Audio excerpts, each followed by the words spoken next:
Hi, my name is Kaj Selmann, and I'm running to represent the people of the 13th District in the Washington State Legislature.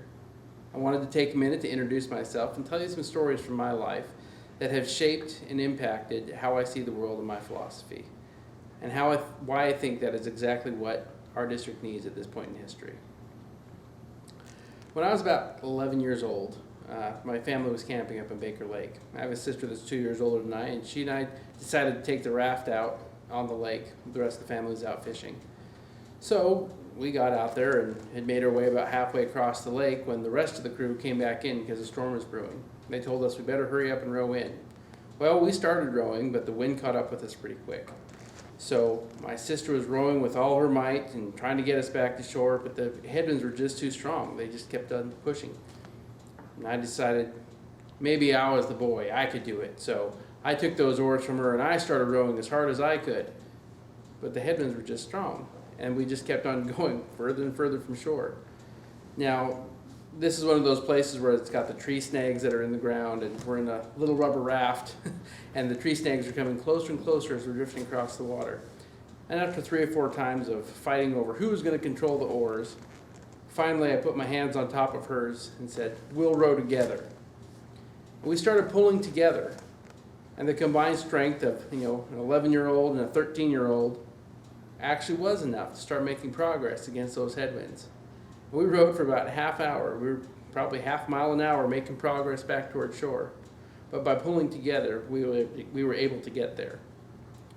Right now, there's not a whole lot of pulling together that's happening in our political process. We have Democrats saying, "Just give me the oars and I'll get us there." And we have Republicans saying, "Just give me the oars and we'll get us there." And the truth is, we need to put a Democrat hand and a Republican hand on those oars together and start pulling together. And that's how we're going to get to where we need to go. So I got to apply this lesson in pulling together the first year of my marriage to my wife, Joanne. During that year, we had quit one job and moved across the state back to Moses Lake and decided to start a new business. And not only start a new business, but start a new business with in-laws.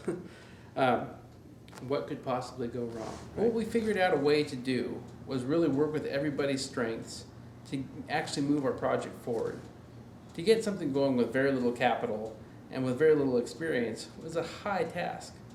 But my wife was wonderful. She worked 2 jobs, sometimes running straight from one to another to keep us afloat while my father-in-law and I took classes from the Small Business Administration on how to write a business plan, how to do forecasting, how to actually monitor cash flow.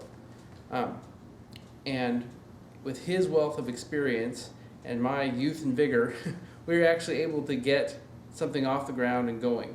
We had a real successful cartridge manufacturing business and printer copier service business, and then that lent itself into actually creating a whole printing and publishing business.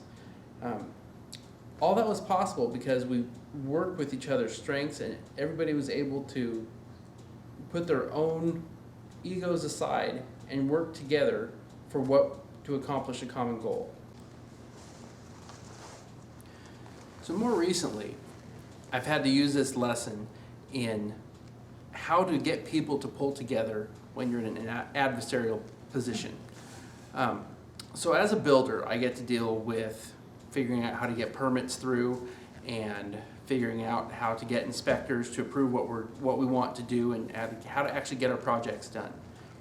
And this is what I've found, that if you make the people who are there to oversee the project as the regulators an integral part of the process, and you make them collaborators in the process, they value what you're doing, they value that you appreciate their input, and you guys can work together to make everybody's lives easier.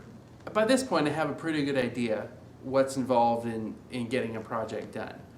But before I ever go and ask for a permit, I still take it to the front desk of the building department and ask to talk to one of the inspectors. And I ask him to help me through one of the processes in terms of what needs to actually get done with this project. So he's vested in the outcome of that project. And I'll tell you one thing, those permits come through a whole lot faster because when that plan comes across his desk, he's already seen it. he already knows what's involved in that project, and he knows that I know what's involved in that project. We've already talked about it. So it doesn't take 3 days to review. It takes 30 minutes to review because we've already been through the process.